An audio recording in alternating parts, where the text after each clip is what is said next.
جو لوگ اپنے پروردگار سے ڈرتے ہیں ان کے بدن کے رونگٹے اسے سن کر کھڑے ہو جاتے ہیں، پھر ان کی کھالیں نرم ہو جاتی ہیں اور دل بھی نرم ہو کر اللہ کی یاد کی طرف متوجہ ہو جاتی ہیں۔ یہی اللہ کی ہدایت ہے، وہ اس سے جس کو چاہتا ہے ہدایت دیتا ہے، اور جس کو اللہ گمراہ رہنے دے اس کو کوئی ہدایت دینے والا نہیں۔ بھلا جو شخص قیامت کے دن اپنے چہرے پر برے عذاب کو روکتا ہو، کیا وہ ویسا ہو سکتا ہے جو چین میں ہو؟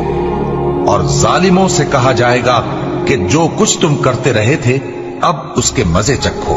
جو لوگ ان سے پہلے تھے انہوں نے بھی تکذیب کی تھی، تو ان پر عذاب ایسی جگہ سے آ گیا کہ ان کو خبر ہی نہ تھی۔ پھر ان کو اللہ نے دنیا کی زندگی میں رسوائی کا مزہ چکھا دیا، اور آخرت کا عذاب تو بہت ہی بڑا ہے۔ کاش یہ سمجھ رکھتے، اور ہم نے لوگوں کے سمجھانے کے لیے اس قرآن میں ہر طرح کی مثالیں بیان کی ہیں تاکہ وہ نصیحت حاصل کریں۔